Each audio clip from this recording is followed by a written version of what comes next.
नमस्कार साथियों। तो आज है 22 नवंबर 2025।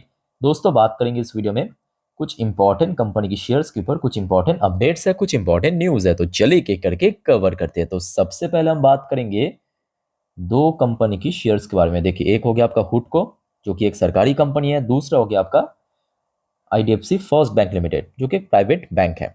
अच्छा, कॉमन न्यूज़ क्या है देखिए, ये आज आज की अपडेट है 22 नवंबर 2025, सुबह की अपडेट है 10:05 की। हुडको inks MOU IDFC foundation to boost urban sector capabilities. तो आईडीएफसी फाउंडेशन जो है आईडीएफसी फर्स्ट बैंक का एक सब्सिडरी है। ओके, ये हुडको के साथ एमओयू साइन किया, मतलब एग्रीमेंट साइन किया। पर्पस क्या है? Boost urban sector capabilities, urban sector capabilities को बूस्ट अप करने के लिए। अच्छा, और डिटेल में एक बार मैं आपको समझा देता हूं। देखिए इस पार्टनरशिप के बारे में। ड्यूरेशन, ये जो पार्टनरशिप हुआ है कितने साल के लिए? अगले 3 साल के लिए। Non binding MOU. अच्छा, साइनिंग डेट कल रात को आई थिंक ही हुआ था, जो जिसका अपडेट आज मिला है, मतलब 22 तारीख को। अच्छा, primary focus capacity development for India urban sector को यहाँ पे टारगेट किया जाएगा। अब देखिए, दोनों ही आपके फाइनेंशियल कंपनी है, चाहे यहाँ पे बात करें आईडीएफसी फर्स्ट बैंक या आईडीएफसी फाउंडेशन या हुडको की बात करें, काम तो फंडिंग करता है ना, मतलब फाइनेंसिंग की काम करता है। तो दोनों का जो मार्केट है वो भी लगभग सेम है। तो यहाँ पे बेसिकली जो एग्रीमेंट हुआ है वो एक्चुअली विन विन डील है। विन विन डील मतलब दोनों ही कंपनी को बेनिफिट मिलेगा, इतना आप कह सकते हो। और दोनों ही कंपनी की परफॉर्मेंस, ये भी फैक्ट है कि लास्ट क्वार्टर काफी बढ़िया था। जैसे कि हुडको की बात करें, देखिए हुडको की परफॉर्मेंस आप यहाँ पे देख सकते हो कि परसेंटेज वाइज ऐसा आपको 2% 3% की ग्रोथ देखने को मिल रहा है। बट अगर आप इसकी ये क्वार्टर के साथ पिछले 3-4 क्वार्टर कंपेयर करेंगे तो आपको समझ आ जाएगा कि कंपनी की परफॉर्मेंस एक्चुअली काफी बढ़िया रहा। बिकॉज पिछले कुछ क्वार्टर में कंपनी की बहुत ही खराब परफॉर्म था, वाहियात परफॉर्म। और आईडीएफसी फर्स्ट बैंक भी सेम टू सेम अगर आप देखेंगे, इस क्वार्टर में बैंक ने बहुत अच्छे से बाउंस बैक किया। जैसे कि फाइनेंशियल मार्जिन इंक्रीज हुआ, बैंक की जो रेवेन्यू ग्रोथ किया है, प्रॉफिट के अंदर भी एक अच्छा ग्रोथ हमें देखने को मिला। ओके, सो लेट्स सी सोमवार के दिन कैसा रिएक्ट होता है। बट अनफॉर्चुनेटली मैं कहना चाहूंगा, आईडीएफसी फर्स्ट बैंक की शेयर एक्चुअली 80 की लेवल को क्रॉस करके नीचे आ चुका है। मतलब पिछले वही 2-3 दिन जब हमने देखा, खास करके मिड साइज या स्मॉल साइज स्टॉक्स में थोड़ा बहुत वीकनेस था, तो उसी मौके पे शेयर नीचे आ चुका है। अब 80 प्लस में जब तक ना होल्ड कर जाए तब तक आई थिंक शेयर में थोड़ा सा वीकनेस या कंसोलिडेशन वगैरह देखने को मिल सकता है। और रह गया हुडको। हुडको की शेयर तो सिर्फ आज की बात नहीं है, पिछले लगभग 6 महीने से लेके 1 साल तक हमने देखा ऊपर की तरफ वही 245 से लेके 250 इस जोन के आसपास ही हडल फेस कर रहा है। ठीक है, सो जो भी है, सोमवार के दिन दोस्तों नजर रखने इन दोनों ही कंपनी और बैंक्स के ऊपर। आज उसके बाद आ जाइए एक छोटे से कंपनी जिसका नाम है सिक्को इंडस्ट्री लिमिटेड। छोटे मतलब स्मॉल कैप शेयर है। इसकी लास्ट डे क्लोजिंग था लगभग फ्लैट। तो एक्चुअली हुआ क्या है, जैसे कि मैं इस वीडियो की थंबनेल पे मेंशन किया हूं ना, टाइटल पे, कि कंपनी स्टॉक स्प्लिट दिया है।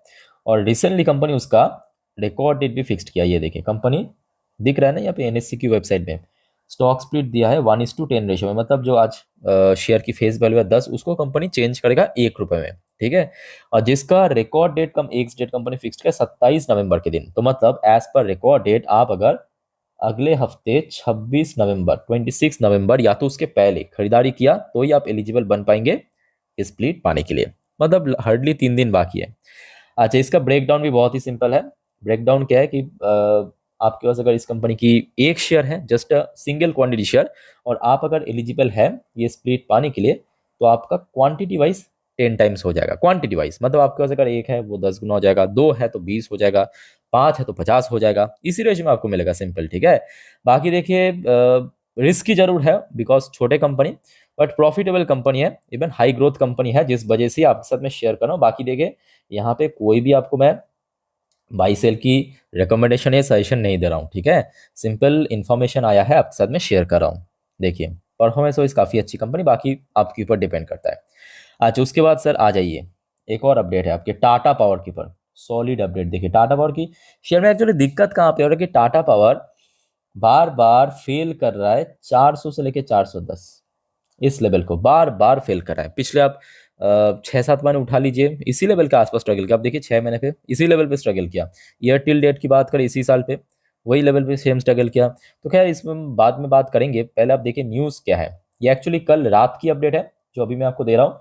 Tata Power to invest ₹1572 crore in Bhutan Dorjilung project. तो भूटान में एक जगह है, वहां पे डॉर्जिलुंग प्रोजेक्ट पे टाटा पावर ने 1572 करोड़ की निवेश करेगा। एक बार मैं आपको आर्टिकल पढ़ के सुना देता हूँ, देखिए। Tata power company limited on Friday, Friday मतलब काफी लेट नाइट को, has sign commercial pact with Druk green power corporation, जो आई थिंक कि भूटान का ही कोई तो एक जगह है, to build 1125 megawatt Dorjilung project in the Himalayan nation. Himalayan nation मतलब बेसिकली यहाँ पे उसी को ही मेंशन किया है, भूटान को। ठीक है, सो न्यूज़ तो अच्छी है। और लास्ट डे वैसे मैं कहूँगा, देखिए टाटा पावर में एक टाइम पे जब हमने देखा था 2022-23 की टाटा पावर, हर एक दिन 1 करोड़ की वो शेयर ट्रेड होना, वो जो चार्म था ना, वो एक्चुअली मिसिंग इट। और लास्ट डे वॉल्यूम भी 40 लाख के आसपास, डिलीवरेबल परसेंटेज फिर भी डिसेंट है, 47.27% के आसपास। ठीक है, वही सेम लेवल जो आपको मैं अभी अभी कह रहा था कि टाटा पावर के लिए मेन समस्या हो रहा है 400 से लेके 410 को रिक्लेम करना, और रिक्लेम अगर कर भी रहा है तो होल्ड नहीं कर पा रहा है। और इसके पीछे क्या रीज़न है, क्योंकि एक टाइम पे हमने देखा था, मतलब 2024 की अगर आप सितंबर तक देखेंगे, जब टाटा पावर अपना लाइफ टाइम हाई टच किया था, उसके पहले मल्टीपल टाइम जून, जुलाई, मई, अप्रैल बार बार इसी लेवल पे मतलब सपोर्ट मिला था। अब एक सपोर्ट लेवल ब्रेक कर गया, इतना स्ट्रॉन्ग सपोर्ट था, वहीं पे बन गया रेजिस्टेंस। ठीक है, अच्छा सो आगे बढ़ते हैं। हिंदुस्तान एरोनॉटिक्स लिमिटेड, देखिए एचएल के ऊपर मैं वो जो इंसिडेंट हुआ है लास्ट डे, उस बारे में कुछ नया अपडेट नहीं है, जो भी है देखा जाएगा सोमवार, अब जो भी है मतलब नसीब पे जो भी है। पर एक बढ़िया अपडेट है। अपडेट क्या है, मैं कहूँगा ये बहुत पहले एक्चुअली करना चाहिए था। दोस्तों आपको पता, मतलब आप लोगों ने भी आई थिंक रियलाइज किया होगा, देखिए कंपनी को बैक टू बैक ऑर्डर मिल रहा है, एज ए शेयर होल्डर मैं कह रहा हूँ, कंपनी को बैक टू बैक ऑर्डर मिल रहा है, कंपनी उसको ढंग से एग्जीक्यूट नहीं कर पा रहा है, तो कंपनी के अंदर ना कुछ तो रिफॉर्म करने की जरूरत है, कुछ ना कुछ बदलने की जरूरत तो था। और ये देखिए आज की अपडेट आ चुका है, और आई थिंक ये एक बहुत बड़ा मतलब बहुत ही बढ़िया डिसीजन रहा, HL to be restructured by March 2026। क्या होगा, क्या रिस्ट्रक्चर्ड होगा, देखिए। Boston Consulting Group, BCG, Boston Consulting Group tasked with fixing India's overloaded aerospace giant. Overloaded, ये बहुत मीनिंगफुल है। ओवरलोडेड इसीलिए बिकॉज कंपनी को रिसेंटली, मतलब पिछले 2-3 सालों में अगर आप देखेंगे, बिलियंस ऑफ डॉलर की प्रोजेक्ट मिला, बिलियंस ऑफ डॉलर की ऑर्डर मिला, बिलियंस ऑफ डॉलर की कॉन्ट्रैक्ट मिला। कंपनी की आज की डेट में ऑर्डर बुक लगभग 2-3 लाख करोड़ के आसपास पहुंच चुका है, मैं अगर गलत नहीं हूं तो। ये देखिए, हाँ ये देखिए, 2.5 लाख करोड़ की पर, जस्ट इमेजिन, कंपनी की order book 2.5 lakh crore, company के हाथ में कैश है, मैं अगर गलत नहीं हूं तो लगभग 40,000 करोड़ कैश लेकर बैठा है कंपनी, कोई डेट नहीं है, बट कंपनी उसको ढंग से यूज नहीं कर रहा है, यूटिलाइज नहीं कर पा रहा है, तो जिसके कारण मार्च 2025 में, याद रखना मार्च 2026 में, सॉरी, कंपनी की रीस्ट्रक्चर होगा। ठीक है, तो कुछ ना कुछ बढ़िया आई थिंक हो सकता है, सो लेट्स सी क्या होता है। पर जो भी है, लास्ट डे की वो जो इंसिडेंट था, बहुत ही दर्दनाक इंसिडेंट मैं कहूँगा, और देखते हैं एचएल की शेयर में कैसा रिएक्शन होता है, तो जो भी है देखा जाएगा सोमवार। इसके ऊपर नजर रखना बहुत इंपॉर्टेंट शेयर है एक्चुअली मार्केट के लिए। अच्छा चलिए अगले अपडेट पे, आईपीओ की जीएमपी, देखिए बहुत सारे आईपीओ अभी फिर से ओपन होगा। आईपीओ एक्चुअली बहुत आ रहा है मार्केट में, जैसे कि सुदीप फार्मा आईपीओ 19% की प्रीमियम चल रहा है, गलाड स्टील 46% की premium, Excelsoft technology Midland IPO 6.5% के आसपास प्रीमियम चल रहा है। बाकी तो अगले हफ्ते मोस्टली लिस्ट हो चुका है। चलिए नेक्स्ट अपडेट पे, बट उसके पहले दोस्तों आप सभी को रिक्वेस्ट करूंगा, अगर आपको वीडियो भी देखा अच्छा लगा, इन्फॉर्मेटिव लगा, प्लीज वीडियो को लाइक करना, और प्लीज चैनल को सब्सक्राइब भी करके रखना, ऐसे इन्फॉर्मेटिव वीडियो हर रोज हर वक्त पाने के लिए। और याद रखना मेरे प्यारे साथियों, क्योंकि परसों फिर से बाजार ओपन होगा, तो कल संडे रविवार के दिन मैं आपको अगले हफ्ते के लिए पूरा डिटेल में जानकारी दे दूंगा, बाई टू बाई, मतलब कौन कौन सी इवेंट है, कौन कौन सी इकोनॉमिकल डेटा आउट होगा, कौन कौन सी शेयर वाइटल है अगले हफ्ते के लिए, देखना मत भूलिएगा कल एक भी वीडियो। ठीक है, तो प्लीज चैनल को सब्सक्राइब करके रखिए। चलिए BEL, Bharat electronic limited, last day वैसे तो बेल की शेयर भी थोड़ा बहुत नीचे क्लोजिंग थे, बट बेल में खास बात क्या है कि मालूम है, बेल की शेयर अभी लाइफ टाइम ऐसे बहुत नीचे नहीं है, जबकि अगर आप देखेंगे एचएल अपना लाइफ टाइम ऐसे काफी नीचे है, और काफी स्ट्रगल भी करा है। और बेल में एक और खास बात यह है कि बेल को ऑर्डर भी मिल रहा है, और उसको ढंग से बेल एग्जीक्यूट कर रहा है, execution is most important. But HL वो कर नहीं पड़ा एक्चुअली। अच्छा खैर, जो यहाँ पे न्यूज़ है आप देखिए, रिसेंटली कंपनी की रिजल्ट आउट हुआ, रिजल्ट हमने देखा था, चाहे एचएल की बात करें, बेल की बात करें, दोनों ही कंपनी ठीक ठाक परफॉर्म किया है। सो जिसके बेस पे जियोजीत फाइनेंशियल सर्विस ने बाई करने की रेटिंग दिया, साथ में टारगेट प्राइस दिया 504। दोस्तों आपको क्या लगता है कि बेल कितने महीनों पे या कितने सालों पे इस लेवल तक पहुंचेगा? जो भी आपका ओपिनियन है कमेंट करके बताइए, बट मैं कहूंगा इम्पॉसिबल नहीं है, पॉसिबल तो है, और अगर सब कुछ बढ़िया रहा इस साल भी पहुंच सकता है। मतलब ऐसा कोई बात नहीं है कि ना पहुंच पाएगा, इस साल भी पहुंच सकता है, बट थोड़ा बहुत यहाँ पे देखना पड़ेगा बाजार की सेंटिमेंट वगैरह कैसा चल रहा है। बाजार में अगर फ्लो आया तो आई थिंक कि बढ़िया हो सकता है। वैसे लास्ट डे कारोबार अच्छा था, 83 लाख की वो शेयर ट्रेड हुआ। बेल जैसे देखिए ब्लू चिप शेयर अब तो निफ्टी फिफ्टी की पार्ट भी बन चुका है, तो डिलीवरेबल परसेंटेज भी काफी बढ़िया, 55 के आसपास।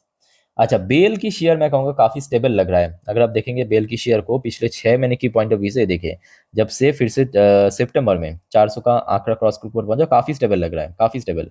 और बेल अभी ऊपर की तरफ वही एक ही लेवल है अपना, लाइफ टाइम हाई 425 से 30 के आसपास हर्डल फेस करा, और नीचे अगर गिर भी रहा है तो मैं कहूंगा बहुत डीप करेक्शन इसमें होने का चांस काफी कम है। 405 से लेके 410 इंपॉर्टेंट लेवल, ठीक है, एज सपोर्ट पॉइंट। अच्छा, एक और अपडेट है आपके ट्राइडेंट ग्रुप। दोस्तों पता है आपको, जो हमारे यहाँ पे पुराने निवेशक है मेरे तरह, हाथ ऊपर करके बताइए।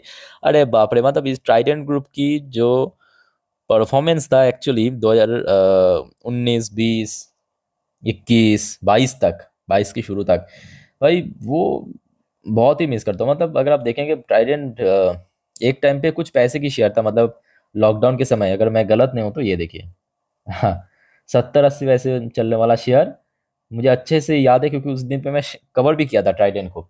70 रुपीज़ की लाइफ टाइम हाई टच किया था, और 70 रुपीज़ की शेयर आज देखिए इतना नीचे है। तो बहुत सारे फैक्टर है, यही शेयर मार्केट की एक्चुअली मजा है, कोई कंपनी ऊपर जाएगा नीचे जाएगा, but ultimately long term investors के लिए कोई दिक्कत नहीं है। अच्छा, यहाँ पे न्यूज़ क्या है कि Trident announce 2000 crore expansion plan in Punjab. तो कंपनी 2000 करोड़ की बिजनेस एक्सपैंड करेगा। ओके, सो ट्राइडेंट को वो नजर रखिए। अब देखिए अल्टीमेटली कंपनी की बिजनेस में अगर वही पुराने वाली ग्रोथ, पुराने वाली चार्म अगर ना मिले, तो आई थिंक कि शेयर रिकवर करना बहुत मुश्किल है। ऊपर से तो अभी टैरिफ की प्रेशर भी है, एक्सपोर्ट भी काफ़ी कम हो चुका है, ठीक है। सो बेसिकली अच्छी खबर है, बिजनेस एक्सपैंड होगा। सो लेट्स सी कैसा रिएक्ट करता है शेयर। और याद रखना मंडे के दिन 30 रुपीज़ की लेवल सबसे वाइटल है शेयर के लिए। ओके, सो और कोई आपका कंफ्यूजन वगैरह है कमेंट करके पूछिए। तो फिलहाल इस वीडियो को वाइंड अप करता हूँ। वीडियो अच्छे लगे तो लाइक करना, चैनल को सब्सक्राइब करके रखना। मिलता है नेक्स्ट वीडियो में, टेक केयर, बाय बाय, जय हिंद।